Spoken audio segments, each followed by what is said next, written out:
Statement versus cash flow क्या होता है और आपको किस स्टेटमेंट की सबसे ज्यादा जरूरत है, ये क्वेश्चन आप लोगों ने बहुत सा बार पूछा है। तो ऑब्वियसली आई एम एक्सपेक्टिंग आपने मेरे पीएनएल और कैश फ्लो दोनों ही वीडियोस देख लिए होंगे। इस वीडियो में हम डिस्कस करेंगे एग्जैक्टली इन दोनों के बीच में क्या डिफरेंस है।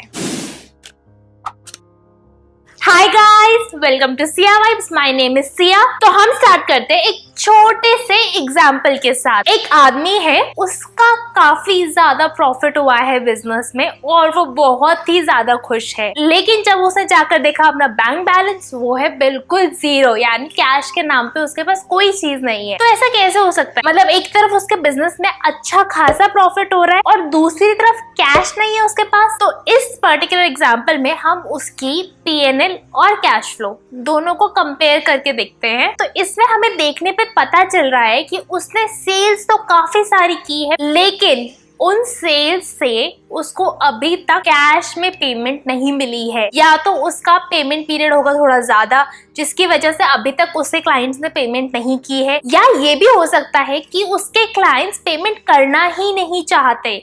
उस केस में उसका ये सारा का सारा सेल्स करना या ना करना बिल्कुल बेकार हो जाएगा। तो बेसिकली हम इस चीज में किस चीज को ज्यादा इंपॉर्टेंस देंगे? उसने सेल्स की है, which is a very very good thing. क्या वो श्योर है कि वो पैसा रिकवर कर लेगा? अगर तो वो श्योर है तो यहाँ पे इनकम स्टेटमेंट हमारे लिए ज्यादा वैल्यूएबल हो जाएगी, बिकॉज हमें पता है उतने प्रॉफिट्स आने वाले हैं। लेकिन अगर वहां से कैश आने को लेकर प्रॉपर सिस्टम्स नहीं है या प्रॉपर डॉक्यूमेंट्स नहीं है, रिसीट्स वगैरह नहीं दी है आपने अपने क्लाइंट को, और चांसेस हैं कि वो पैसा आए ही ना, इन दैट केस आपके लिए कैश फ्लो और ज्यादा इंपॉर्टेंट हो जाएगा। क्योंकि अगर कैश आ ही नहीं रहा तो पेपर्स में आप जितना भी प्रॉफिट दिखा लो उसका कोई फायदा नहीं है। इसी एग्जाम्पल में आप और देखोगे तो उसने, क्योंकि ये पहला साल रहा होगा प्रॉबेबली, तो उसने कुछ मशीनरी पे भी इन्वेस्टमेंट किया है। अब कैश तो पूरा चला गया। जब आप मशीन खरीदोगे तो आपको जिससे खरीद रहे हो उसको पैसा तो एक बार में देना पड़ेगा, अगर ईएमआई पे नहीं लिया ऑब्वियसली। तो इन दैट केस पैसा तो एक बार में चला गया, लेकिन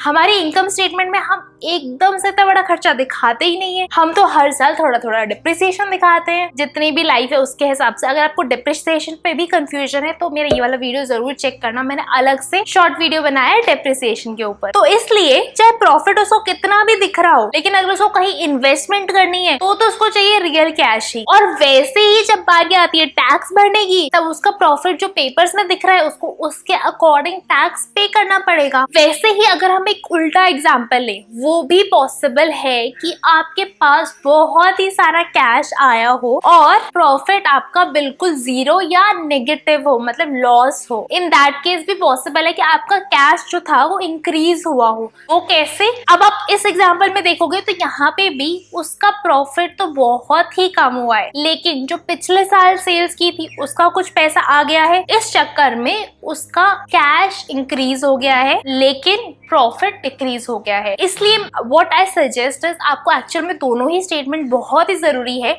बट आपके लिए हम क्लैरिटी करवाने के लिए आपको मैं डिफरेंसेस बता देती हूँ दोनों ही स्टेटमेंट्स में। प्रॉफिट एंड लॉस उस दिन हो जाता है जिस दिन आपकी डील पक्की हो जाती है। बेसिकली जिस दिन भी आप सेल्स का पहला पेमेंट ले रहे हो या फिर रिसीट काट रहे हो या सेल्स किसी भी फेम में आप बोलते हो कि हाँ ये सेल हो गया है, उस दिन आपका वो ट्रांजैक्शन प्रॉफिट एंड लॉस या इनकम स्टेटमेंट में आ जाता है। कैश फ्लो में हम बात करते हैं पैसे के ट्रांजैक्शन की। जब तक पैसा आपके बैंक या आपके वॉलेट से नहीं निकल के जा रहा तब तक कैश फ्लो में कोई चेंज नहीं आता। वैसे ही आने के टाइम पे जब तक पैसा नहीं आ रहा लिटरली कैश, तब तक उसमें कोई चेंज नहीं आता। तो यहाँ पे हम बात करते हैं कैश की। इसलिए दोनों ही स्टेटमेंट अपनी अपनी जगह इंपॉर्टेंट है। अगर आपको कोई इन्वेस्टमेंट का डिसीजन लेना है, अगर आपको अगले एक साल की प्लानिंग करनी है, लोगों को सैलरीज पे करनी है, आपको एक्सपैंड करना है या आपको कुछ नई मशीनरी खरीदनी है, इसके लिए बहुत ही ज्यादा जरूरी होता है आपकी एक cash flow statement well maintained हो। तभी आपको पता चल पाएगा कि आपके पास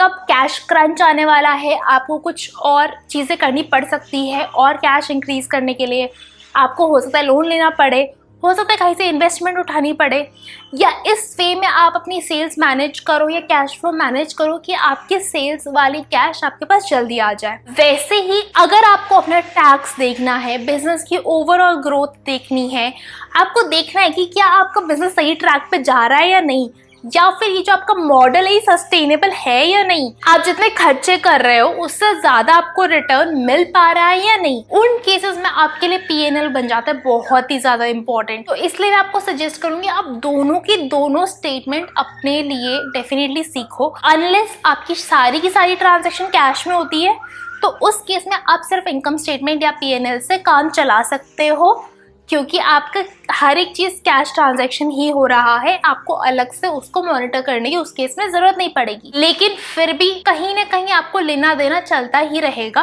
तो आई वुड हाईली रिकमेंड आप ये कैश फ्लो और इनकम स्टेटमेंट दोनों के दोनों वीडियोस जाके जरूर देखना और जरूर सीखना अपने बिजनेस के लिए, क्योंकि ये सिर्फ अकाउंटेंट का काम नहीं है कि आपको स्टेटमेंट बना के दे दी। कि एज अ बिजनेसमैन आपका बहुत बड़ा रोल होता है इसमें, to learn to strategize your own business. दोनों के ही डाउनलोडेबल एक्सेल फॉर्मेट्स मैं डिस्क्रिप्शन बॉक्स में डाल दूंगी, आप डाउनलोड मत करना भूलना। और आप मुझे ये कमेंट करके जरूर बताना कि आप अपने बिजनेस में दोनों चीजें मॉनिटर करते हो या नहीं। So finance is very very important part for strategising for your business. Don't miss out, बहुत ही सिंपल ईजी चीजें हैं, आप एक बार ट्राई करो, आपको समझ आएगा, आप उसको अपने लिए और भी सिंप्लीफाई कर सकते हो। अगर इस वीडियो से मैंने आपकी थोड़ी भी कंफ्यूजन क्लियर की है तो वीडियो को जरूर लाइक करना। उसके साथ साथ जब आप सब्सक्राइब करो नोटिफिकेशन बेल आइकन जरूर ऑन कर देना and share the video with all other growing small businesses. Let's help each other to grow.